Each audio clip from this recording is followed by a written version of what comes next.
cuántos de ustedes han escuchado hablar de la rueda de la fortuna. Este es un concepto pagano, un concepto que proviene del mundo greco-romano, a través del cual se quiere señalar la naturaleza caprichosa del destino. Fortuna era la diosa romana de la suerte, y era representada como una mujer con pies alados y con una rueda a sus pies. Algunos también la representaban sin cabello, porque las oportunidades son calvas. Ahora, el punto es que si te tocaba estar encima de la rueda, todo te iba bien. Pero si la diosa decidía darle vuelta y acabas debajo, ya sabes lo que te espera. Así que lo que determina tu posición en la vida, para bien o para mal, no tiene nada que ver con tu esfuerzo o con tu capacidad, tiene que ver con la suerte. Todo depende de los caprichos de la diosa Fortuna. Por supuesto, esta idea resultaba aterradora para los antiguos griegos y romanos, porque la diosa podía echar por tierra toda planificación y esfuerzo de un momento a otro. Ahora, yo estoy seguro que nadie aquí cree en la existencia de una diosa que decide la suerte de los hombres.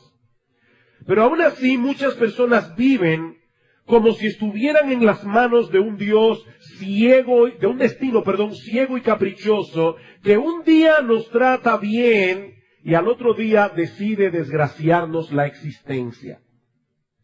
Es común escuchar que una persona ha tenido suerte en la vida. ¿Han oído eso? Oye, definitivamente fulano ha tenido suerte en la vida. O que alguien está teniendo mala suerte. A veces escuchamos a personas que dicen, a fulano le cayeron todos los palitos encima. La idea es, él no pega una. ¡Qué mala suerte!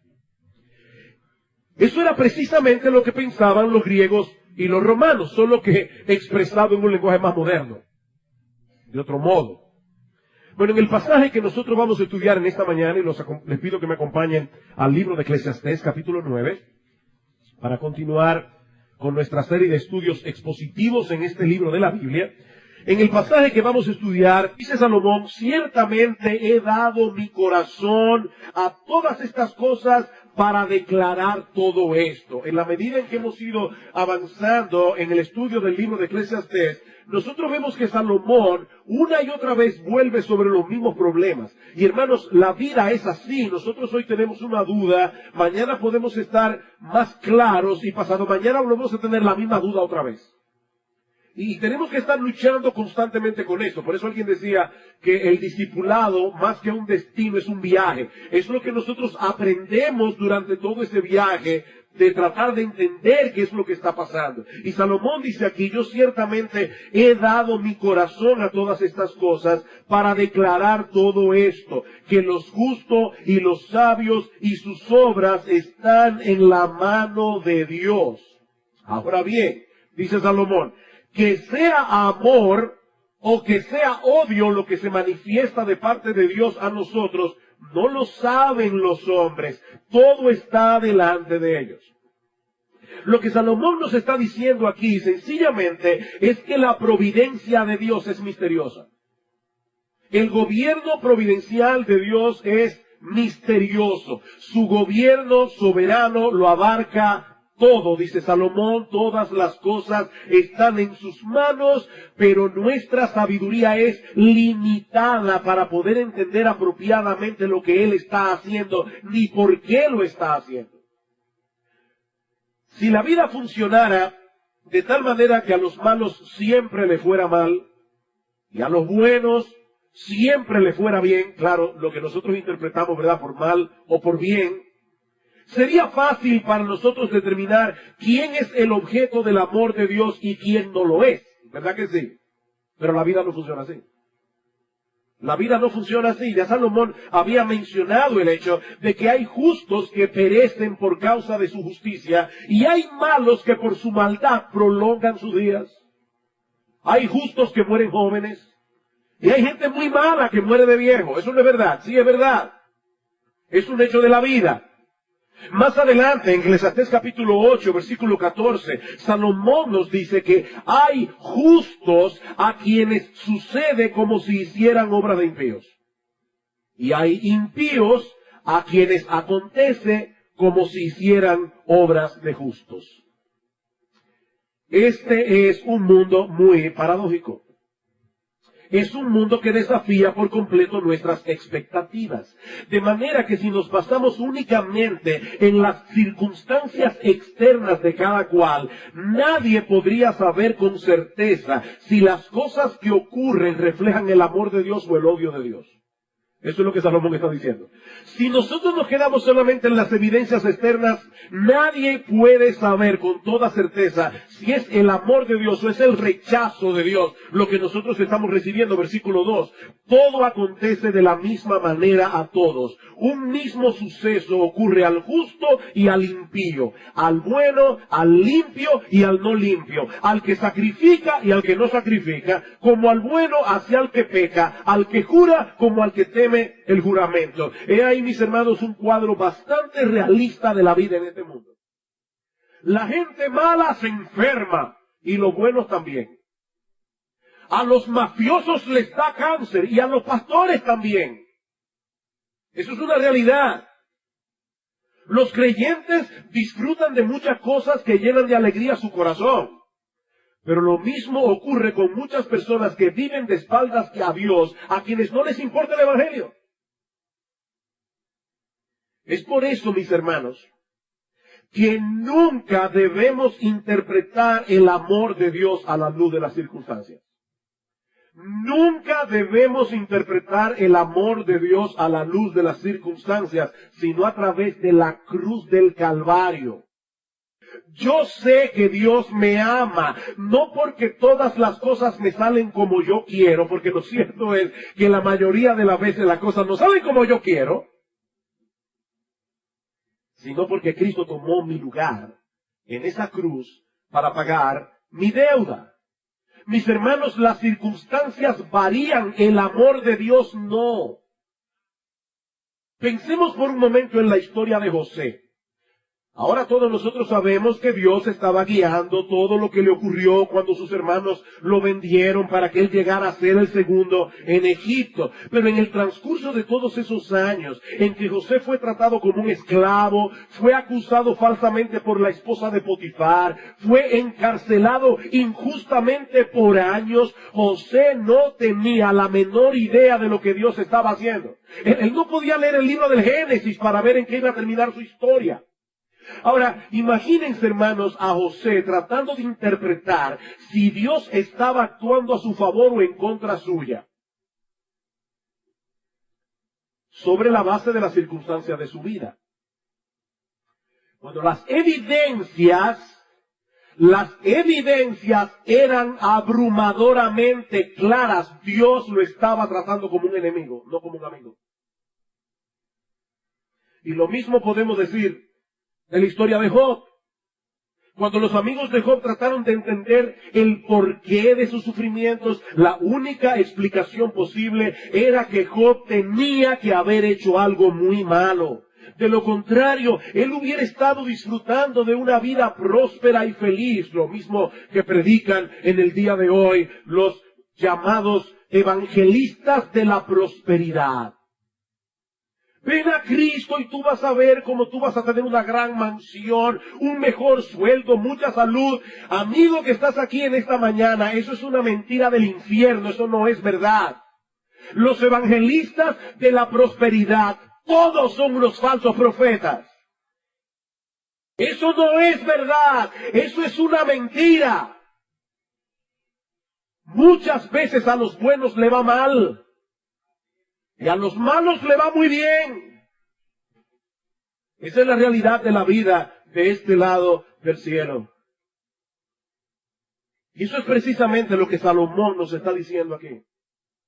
La aprobación o la desaprobación de Dios no siempre pueden deducirse por las circunstancias externas, porque todo acontece de la misma manera a todos. Dice Salomón.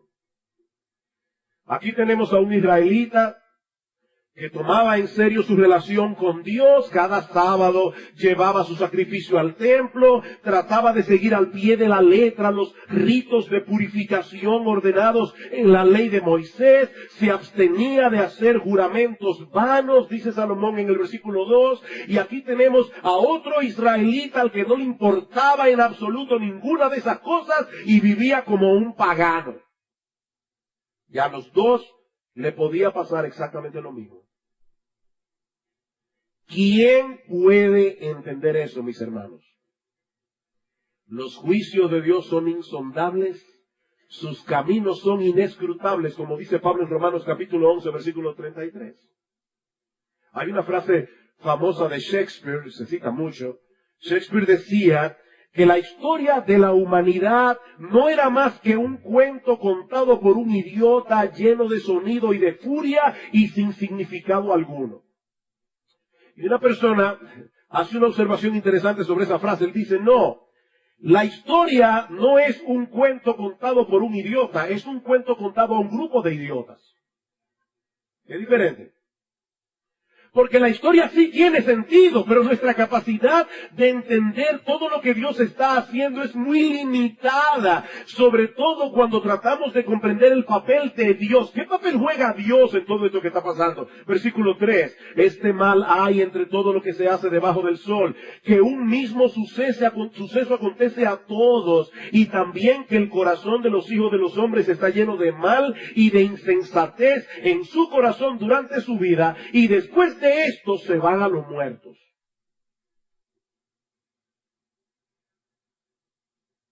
Algunos tienen el corazón lleno de maldad y de pecado. Otros, sin ser perfectos, viven en la presencia de Dios, toman en serio su palabra, tratan de agradarle en todo lo que hacen y saben que al final de cuentas todos van a parar al mismo sitio, al cementerio.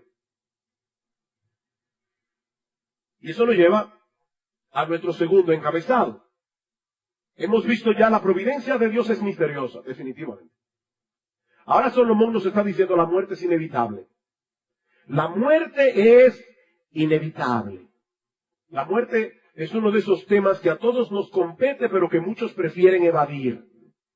De hecho, leí hace poco de un hospital en Estados Unidos donde se refería a la muerte como un resultado negativo del cuidado del paciente. Hubiera sido más fácil decir se murió, pero eso suena menos contundente. La mayoría de las personas se siente incómoda cuando se habla de la realidad de la muerte. Pero no importa cuán incómodo resulte el tema, lo cierto es que todos vamos a morir sin lugar a dudas. A menos que estemos vivos, ¿verdad?, cuando el Señor Jesucristo regrese en gloria. Pero eso es tema para otra prédica. A pesar de los avances impresionantes de la ciencia médica, en los últimos años la tasa de muerte no varía. Siempre es y será de un 100%. Cada niño que nace comienza una carrera que tarde o temprano termina en el cementerio. Ahora, lo interesante de este pasaje, mis amados hermanos, es que Salomón no está diciendo todo eso para amargarnos la vida. Cualquiera puede decir, oye, pero qué deprimente es este pasaje. No, todo lo contrario. Por eso yo he titulado mi sermón de hoy, Vive realmente antes de morir. Porque eso es lo que Salomón quiere poner en nuestro corazón. Lo que Salomón quiere aquí, mis amados hermanos, amigos que están de visita en esta mañana en nuestra iglesia, no es amargarnos la vida, sino más bien que aprendamos a valorarla y a disfrutarla. Versículo 4. Aún hay esperanza para todo aquel que está entre los vivos, porque mejor es perro vivo que león muerto. Los perros eran animales despreciados en la cultura de Medio Oriente. Ustedes recuerdan cuando David se enfrentó con Goliat y dice que en el campo de batalla, Primera de Samuel capítulo 17 versículo 43, Goliat le dice a David, soy yo perro para que vengas a mí con palos. No era común que una persona tuviera un perro de mascota en su casa. Los perros eran despreciados. Sin embargo, dice Salomón, por más bajo y despreciable que era este animal en los días de Salomón, con todo eso, es mejor, 1000 veces mejor, ser un perro vivo que ser un león hermoso y majestuoso, el rey de la selva, pero muerto. ¿Saben por qué? Porque mientras hay vida hay esperanza. Eso es lo que el texto enseña. En palabras más simples. Mientras hay vida hay esperanza. Y hay tiempo para prepararse adecuadamente para cuando nos toque partir de este mundo. Versículo 5. Porque los que viven saben que han de morir, pero los muertos nada saben ni tienen más paga, porque su memoria es puesta en olvido. También su amor y su odio y su envidia fenecieron ya. Y nunca más tendrán parte en todo lo que se hace debajo del sol. Mis hermanos, esta frase es la clave para entender estos versículos, debajo del sol. Salomón no está negando aquí el hecho de que haya vida después de esta vida, porque de haber sido así, no tendría sentido lo que él mismo dice más adelante, Eclesiastés capítulo 11, versículo 9, alégrate joven en tu juventud y tome placer tu corazón en los días de tu adolescencia y anda en los caminos de tu corazón y en la vista de tus ojos, pero sabe que sobre todas estas cosas te juzgará Dios. O sea, Salomón está diciendo la vida es algo serio, porque hay un juicio al final. Capítulo 12, versículo 13. El fin de todo discurso oído es este: teme a Dios y guarda sus mandamientos, porque esto es el todo del hombre. Porque Dios traerá toda obra a juicio, juntamente con toda cosa encubierta, sea buena o sea mala. La vida del hombre termina en un juicio, dice Salomón. Un juicio que tendrá repercusiones eternas. Así que la muerte no es el final de nuestra existencia, pero cuando nos toque morir, terminará de repente toda relación con las cosas que tienen que ver con esta vida debajo del sol. Los muertos ya no tienen más paga, dice en el versículo 5. En el sentido de que ya no reciben ninguna recompensa terrenal por lo que hagan aquí. Te pasas un montón de años estudiando. Si sumamos, ¿verdad? Los años de escuela son 12 años, si empezaste en kinder. Un montón de años estudiando, preparándote para ser un buen profesional. Te graduaste summa cum laude. Te premiaron el día de la graduación. Pero en el día menos pensado te llega la muerte y te llevas el título a la tumba contigo. Se acabó. Todos esos años de estudio se acabaron en un segundo. Ya no sirven para nada. Probablemente cuando te mueras, algunas personas te llorarán. Yo espero que me llore mucha gente. Pero ¿saben qué? El mundo seguirá girando después que te mueras. Hay un refrán dominicano muy realista, dice, el cementerio está lleno de gente indispensable. El mundo seguirá, asómbrate de eso, pero cuando tú te mueras, el mundo seguirá girando. La gente seguirá envuelta en sus afanes. Y poco a poco nuestra memoria se irá desvaneciendo hasta que seremos completamente olvidados. Es a eso que se refiere Salomón al final del versículo 5, cuando dice nuestra memoria es puesta en el olvido. Él no está hablando aquí de que el muerto pierde la memoria. Lo que él está hablando es de que los vivos ya no se acuerdan del muerto. Y lo mismo va a suceder con todas nuestras relaciones humanas. Versículo 6. También su amor y su odio y su envidia fenecieron ya. Lo que Salomón quiere mostrarnos aquí es que todas las relaciones humanas pierden vigencia al momento de la muerte. No importa si las relaciones fueron buenas o si las relaciones fueron malas, cuando mueran se acabarán. Y si este panorama por sí solo ya es bastante sombrío, Salomón añade ahora un elemento más en los versículos 11 y 12 de este mismo capítulo que puede resultar muy inquietante para muchos, y es que la vida es impredecible. Versículo 11. Me volví y vi debajo del sol que ni es de los ligeros la carrera, ni la guerra de los fuertes, ni aun de los sabios el pan, ni de los prudentes las riquezas, ni de los elocuentes el favor, sino que tiempo y ocasión acontecen a todos. Nosotros vemos a una persona que tiene todas las características necesarias para triunfar en la vida y fracasa. Y vemos a otro individuo que se graduó con mucha lucha y después resulta que a él le fue excelentemente bien. Uno esperaría, ¿verdad?, que la vida no funcionara así. Uno esperaría que los más rápidos siempre ganen la carrera. Estaba leyendo que en los Juegos Olímpicos de Pekín, en el año 2008, la favorita era Lori Jones, la favorita en la carrera de los 100 metros en valla. Lori Jones, o Lolo, como le dicen sus amigos, entre los cuales no estoy yo, pero le dicen Lolo. Eso lo digo por si lo buscan en Wikipedia, es Lolo Jones. Cuando comenzó la semifinal, Lolo Jones hizo una carrera excelente, rompió la marca mundial en las semifinales. Cuando llegó la final, el 19 de agosto del 2008, Lolo dominó la carrera prácticamente desde el principio. Pero en la penúltima valla se desequilibró. A tal punto que ¿saben en cuál lugar llegó? En séptimo lugar. En séptimo lugar. Fue una de las decepciones del atletismo más grande de esos Juegos de Pekín. No es de los ligeros la carrera. Ni de la guerra, la carrera, ni la guerra es de los fuertes. ¿Saben por qué? Porque hay factores que escapan a nuestro control.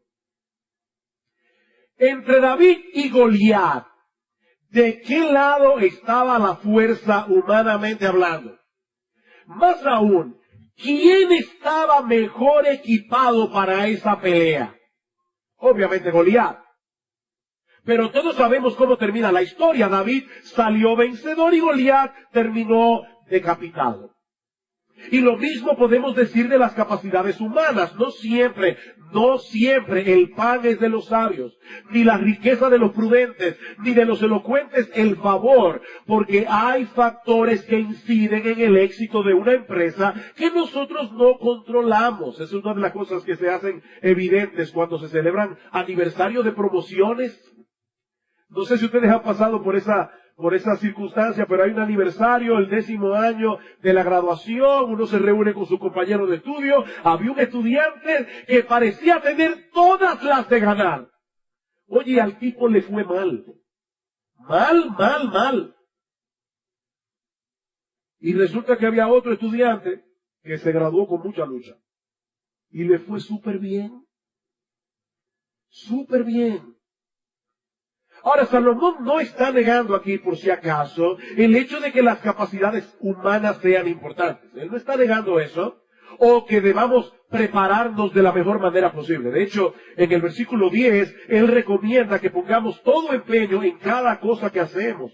Todo lo que te viniere a la mano para hacer, hazlo según tus fuerzas. Y en el libro de Proverbios, hermanos, una y otra vez se ataca la vagancia, se ataca la pereza, se exalta la diligencia, la laboriosidad.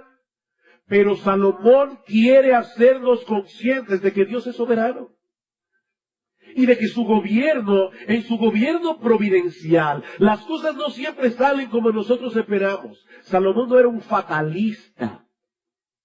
Pero Él quiere llevarnos a reconocer con humildad que nuestro Dios tiene un plan al que nosotros debemos someternos con mansedumbre y con gozo. Con mansedumbre y con gozo. Debemos poner todo empeño en lo que hacemos, pero mis hermanos, amigos, no olvidemos ni por un momento que nosotros no tenemos el control de todas las cosas que inciden en nuestros planes. ¿Es a eso que se refiere Santiago? Cuando dice en el capítulo 4, versículo 13, vamos ahora, lo que decís, hoy y mañana iremos a tal ciudad y estaremos allá un año y traficaremos y ganaremos. Hay personas que hacen planes y ya en 5 minutos con un papel y un lápiz se vuelven millonarios. Voy a comprar una vaca, va a dar tanto litro de leche, y después va a parir 3 becerritos, y después los becerritos los voy a vender, y entonces ya tiene una finca armada en el papel. Y dice Santiago, cuando no sabéis lo que será mañana. Porque, ¿qué es vuestra vida? Ciertamente es neblina que se aparece por un poco de tiempo y luego se desvanece. En lugar de lo cual deberíais decir, si el Señor quiere, viviremos y haremos esto o aquello.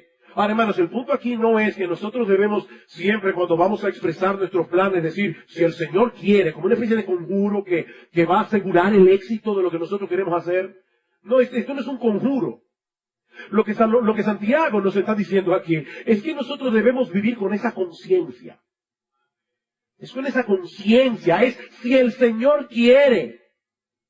Si el Señor quiere es que vamos a seguir vivos. Si el Señor quiere es que vamos a poder hacer esto o aquello. O como dice Salomón en el capítulo 9, versículo 11, dice, no es de los ligeros la carrera, no es la guerra de los fuertes, ni aun de los sabios el pan, ni de los prudentes las riquezas, ni de los elocuentes el favor, sino que tiempo y ocasión acontecen a todos. Tiempo y ocasión acontecen a todos, y en el contexto obviamente es dentro del marco de la voluntad soberana de Dios. Dice en Proverbios 21:30 que no hay sabiduría, ni inteligencia, ni consejo que puedan contra el Señor. Y cuando David se enfrentó con Goliat, el pasaje que ya citamos en 1 Samuel 17:47, una de las cosas que David tenía en mente, según nos dice el autor bíblico, es que Dios no salva con espada ni con lanza, porque la batalla es de Él, no de nosotros. La batalla es de Él. Y mis hermanos, cuando los hombres olvidan esta realidad, tarde o temprano salen frustrados. Tarde o temprano reciben las consecuencias. Versículo 12. Porque el hombre tampoco conoce su tiempo. Como los peces que son presos en la mala red y como las aves que se enredan en lazo, así son enlazados los hijos de los hombres en el tiempo malo, cuando cae de repente sobre ellos. Los peces y las aves quedan atrapados cuando menos se lo esperan. Y Salomón está diciendo aquí, lo mismo ocurre con los seres humanos. Cuando cae repentinamente sobre ellos un montón de inconvenientes que no estaban esperando. La muerte es inevitable, la vida es impredecible desde nuestro punto de vista. La pregunta que yo quiero responder ahora en los minutos que me restan es, ¿cómo se supone que debemos reaccionar ante ese hecho incontrovertible? Por eso es lo que Salomón pasa a explicarnos en los versículos 7 al 10. Y su enseñanza es básicamente esta. Porque la muerte es inevitable y la vida es impredecible en el marco de la voluntad soberana de Dios, disfruta cada momento que Dios te da como un don que viene de su mano. O si quieren ponerlo de otro modo, lo que Salomón nos enseña en los versículos 7 al 10 es esto. No permitas que los aspectos misteriosos de la providencia divina que tú no puedes entender te roben el gozo de disfrutar la vida. Versículo 7. Anda y come tu pan con gozo y bebe tu vino con alegre corazón, porque tus obras ya son agradables a Dios. En todo tiempo sean blancos tus vestidos, nunca falte ungüento sobre su cabeza. Goza de la vida con la mujer que amas, todos los días de la vida de tu vanidad que te son dados debajo del sol. Por cierto, nunca le pongan eso a un esposo en una tarjeta en el aniversario de boda. Todos los días de la vanidad, quiten esa parte. Pero dice, goza de la vida con la mujer que amas, todos los días de tu vanidad que te son dados debajo del sol, todos los días de tu vanidad, porque esta es tu parte en la vida y en tu trabajo con que te afanas debajo del sol. Mis hermanos, Salomón no está promoviendo aquí una vida irresponsable dedicada al placer y a la diversión, pero sí quiere que aprendamos a ver la buena mano de Dios en las cosas ordinarias de la vida que Él provee para nuestro deleite y satisfacción. Nuestro Dios no se opone a los placeres legítimos, porque Él fue que los inventó. Hay un libro escrito por C.S. Lewis, el autor de las famosas Crónicas de Narnia. Este libro para mí es uno de mis favoritos de Lewis. Se llama Cartas del Diablo a su sobrino. Es un demonio más experimentado tratando de entrenar a un demonio más joven e inexperto para que pueda hacer mejor su trabajo de desgraciarle la vida a los hombres. Por supuesto, niños que están aquí, es un libro de ficción, por si acaso. Pero en una de esas cartas, el demonio más experimentado le hace la siguiente advertencia a su pupilo. Nunca olvides que cuando estamos tratando cualquier placer en su forma sana, normal y satisfactoria, estamos en cierto sentido en el terreno del enemigo, o sea, de Dios. Ya sé que hemos conquistado muchas almas por medio del placer. Pero de todas maneras el placer es un invento suyo, no nuestro, dice el diablo. Él creó los placeres. Todas nuestras investigaciones hasta ahora no nos han permitido producir ni uno.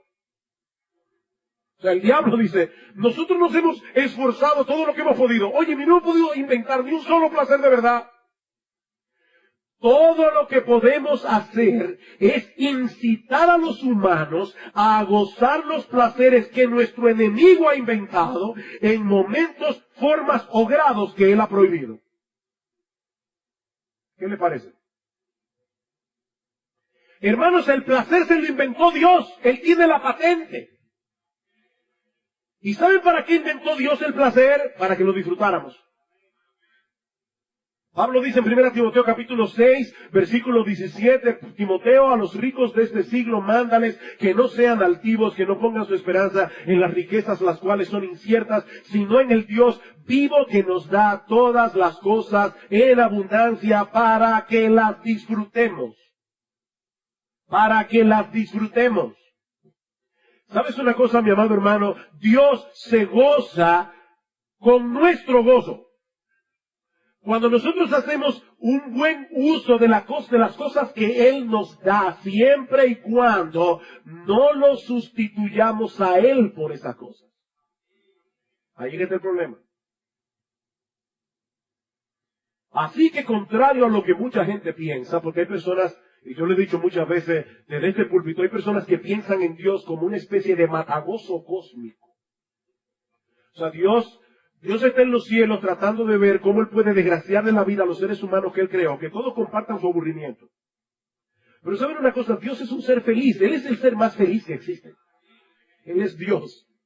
Y Él nos creó para que nosotros fuéramos felices en comunión con Él, dándole gloria a Él. Por eso es que la respuesta número 1 del Catecismo Menor de Westminster dice, ¿cuál es el propósito de nuestra existencia en este mundo? Nuestro propósito es glorificar a Dios y gozar de Él por siempre.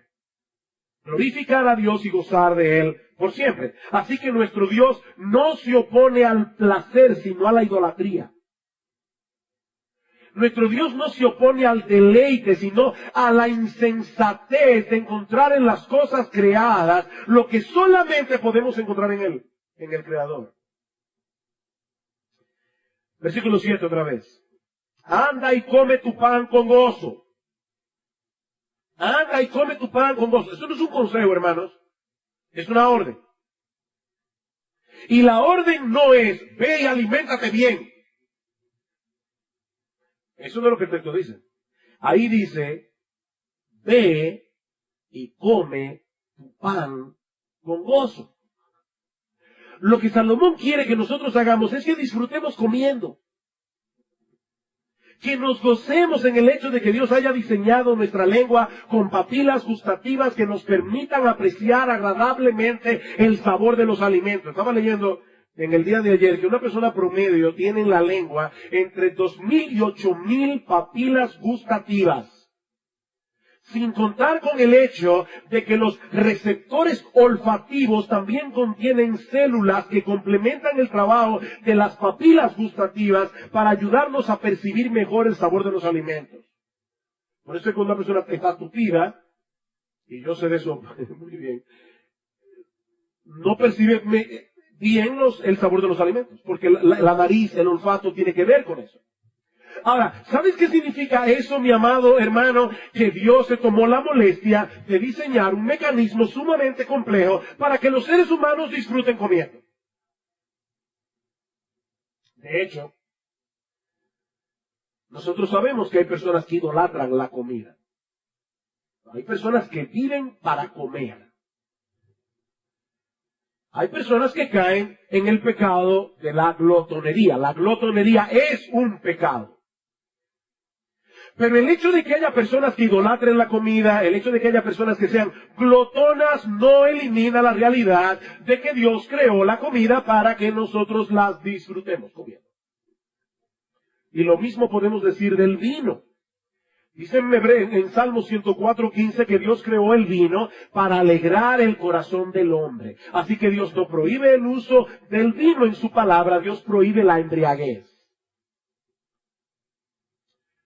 Por supuesto, puede ser que una persona deba abstenerse de beber vino, así como de otras cosas legítimas, porque en su caso particular, tal vez porque fue un abusador de esa sustancia en el pasado, eso puede ser un problema para él. Y un cristiano puede decir, yo no puedo darme el lujo de poner delante de mí ni una copa de vino.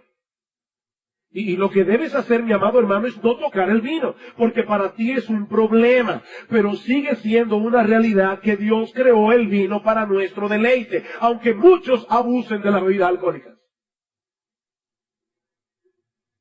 Escuchen lo que dice Pablo en 1 Timoteo 4, y este es un pasaje sumamente importante en estos días que estamos en Cuaresma.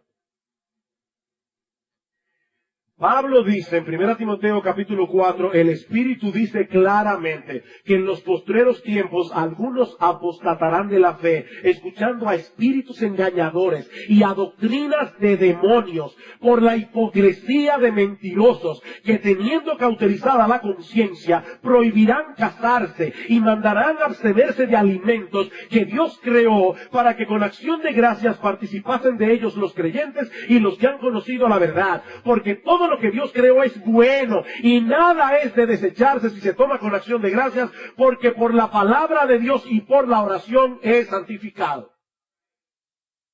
Así que, mi hermano, no importa que sea miércoles de ceniza, cómete tu carne si la tienes a la mano. Porque eso es doctrina de demonios, dice Pablo. Prohibir casarse. Y mandar abstenerse de alimentos. Ahora es interesante cómo Pablo y Salomón concuerdan. Pablo dice aquí, ya la palabra de Dios santificó los alimentos. ¿Cuándo pasó eso? En Génesis 1:31. Cuando Dios creó todas las cosas y vio que era bueno en gran manera. Yo creo particularmente, y muchos otros lo creen también, que es a eso que se refiere Salomón cuando dice en el versículo 7, anda y come tu pan con gozo, bebe tu vino con alegre corazón, porque tus obras ya son agradables delante de Dios. La idea en el original es, ya Dios aprobó eso. Ya Dios aprobó esos alimentos. Ya Dios vio todo lo que Él había hecho y dijo que era bueno. En gran manera Dios santificó los alimentos por medio de su palabra. Y por lo tanto, el que se los come con alegría agrada más a Dios que el que se abstiene de ellos porque piensa que en sí mismo es malo el placer de comérselo. Total, que yo no sé cuál es el problema y cuál es el sacrificio de dejar de comer carne y comer pescado. A mí me encanta el pescado. Versículo 8. En todo tiempo sean blancos tus vestidos, nunca falte ungüento sobre tu cabeza. En los días de Salomón el vestido blanco y el aceite eran símbolo de gozo. Así como era un símbolo de luto, vestirse con cilicio y echarse ceniza sobre la cabeza. Así que lo que Salomón está diciéndonos aquí es algo como esto: vístete para la ocasión y diviértete. En pocas palabras, en la vida habrá momentos para llorar, dice en Eclesiastés capítulo 3, versículo 4, pero también habrá tiempo de reír, dice el mismo texto. Lo que Salomón nos está diciendo aquí es: recibe ambos aspectos de la providencia divina con mansedumbre y reacciona en consecuencia. El asunto no es vivir de fiesta en fiesta, de bonche en bonche, porque ese estilo de vida es necio y destructivo. Eso es lo que Salomón está diciendo aquí. Pero cuando Dios te envíe en su providencia tiempos de alegría, mi amado hermano, disfruta de ellos con la conciencia de que Dios se goza en el gozo tuyo. Me encanta esa escena de Carros de Fuego. Yo sé que esa película es vieja, siempre me llama la atención por eso, porque todos los ejemplos que yo doy son como de hace 40 años atrás, pero me imagino que algunos habrán visto Carros de Fuego. Eso es la historia de Eric Liddell, el gran corredor que rompió el récord corriendo una carrera que no era la suya en los 400 metros en las Olimpiadas en Francia. Y la hermana le decía a Eric Liddell que era creyente y que quería irse al campo misionero. De hecho, Eric Liddell murió martirizado en la China finalmente cuando tenía 40 y tantos años de edad. Y la hermana le decía: yo no sé por qué tú pierdes el tiempo corriendo. Y hay una escena en la película de Carro de Fuego, si tú no la has visto te la recomiendo. Pero en esa escena, Eric Liddell le dice a su hermana: es que Dios me hizo rápido. Y cuando yo corro, yo siento la sonrisa de Dios sobre mí. Ese es el Dios de la Biblia. No es el Dios que la gente tiene en su cabeza, pero es el Dios de la Biblia. Nuestro Dios se goza en nuestro gozo. Hay personas que piensan que la verdadera espiritualidad consiste en ir por la vida con una cara bien seria y circunspecta. Salomón nos enseña en este pasaje que la verdadera espiritualidad consiste en disfrutar con gozo y gratitud de los buenos dones que Dios nos da y tener contentamiento cuando no nos los da. Versículo 9. Goza de la vida con la mujer que amas. Todos los días de la vida de tu vanidad que te son dados debajo del sol. Todos los días de tu vanidad. Porque esta es tu parte en la vida y en tu trabajo con que te afanas debajo del sol. Si tenemos razón para pensar que Salomón fue el autor de Eclesiastés, y yo estoy convencido de que él fue el autor de Eclesiastés, entonces lo que dice este versículo es sorprendente.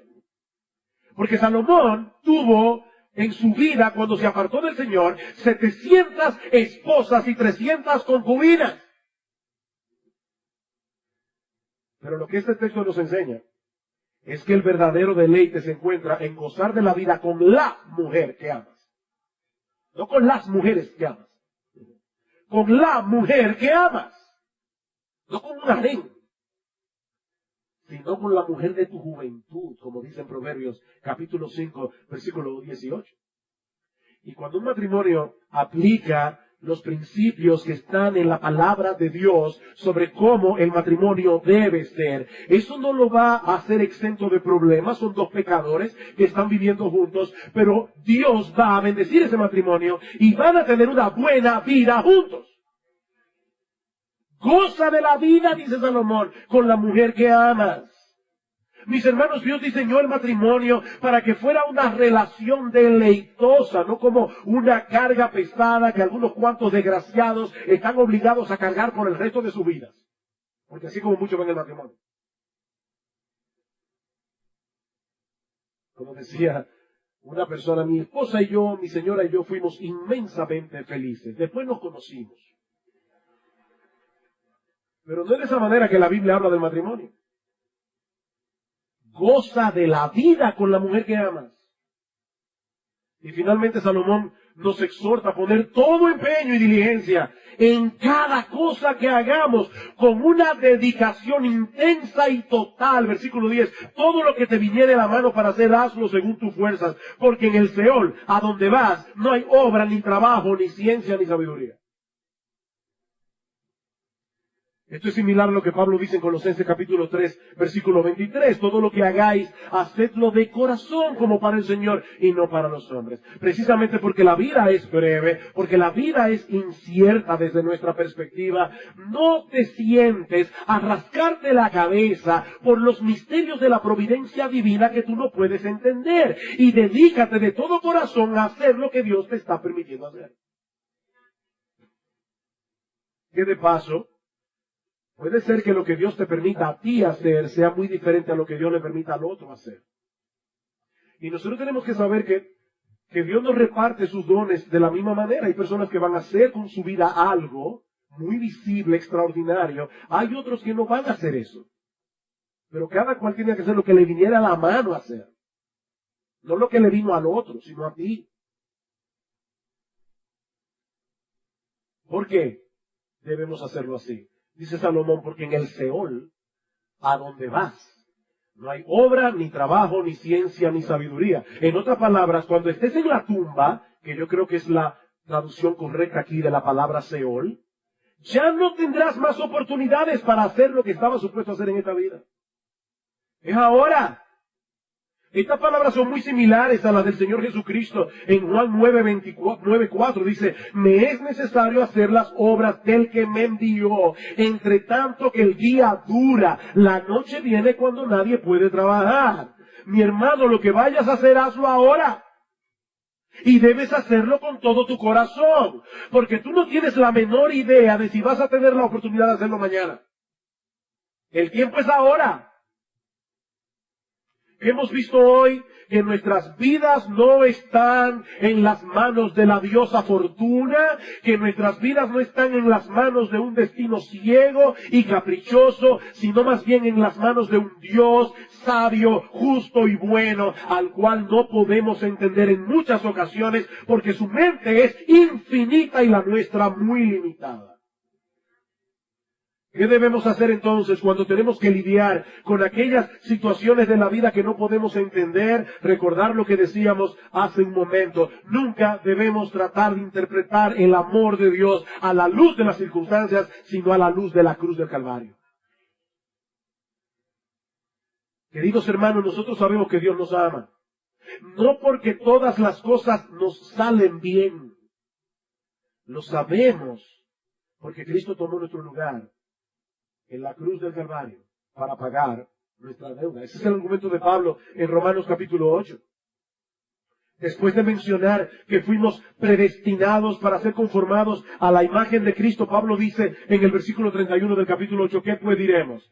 ¿Qué pues diremos? Si Cristo ya murió en la cruz del Calvario para pagar por nuestros pecados, ¿qué pues diremos? Si Dios es por nosotros, ¿quién contra nosotros? El que no escatimó a su propio Hijo, sino que lo entregó por todos nosotros, ¿cómo no nos dará juntamente con él todas las cosas? Ahora bien, todo este pasaje de Eclesiastés presupone algo y ya con esto concluyo.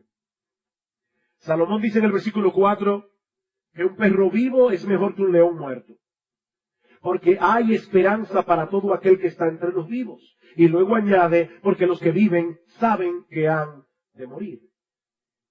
Y ese conocimiento debería llevarlos a prepararse adecuadamente para ese viaje.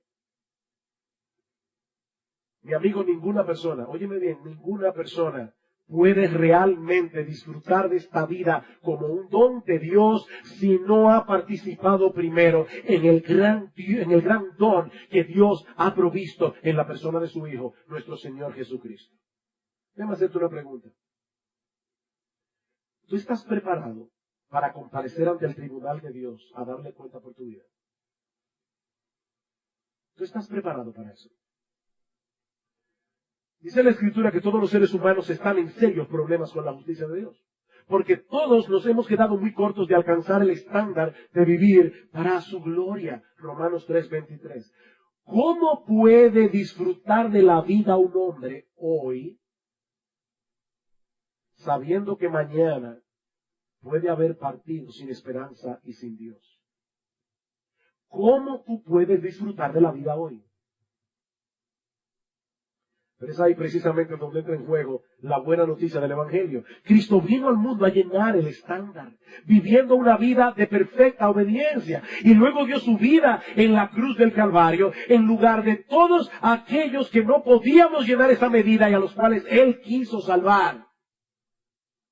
Y sobre la base de esa obra perfecta de redención, ahora Dios ofrece en el Evangelio perdón y vida eterna a todos los que se arrepienten de sus pecados y confían únicamente en Cristo para la salvación de sus almas. No en su religión, no en su iglesia, no en su decencia, únicamente en Cristo para la salvación de su alma. Y mi amigo, déjame decirte algo, cuando ese Dios que se reveló en Jesucristo venga a ser tu Padre, entonces es que tú podrás realmente disfrutar la vida, porque Cristo vino a darnos vida y vida en abundancia.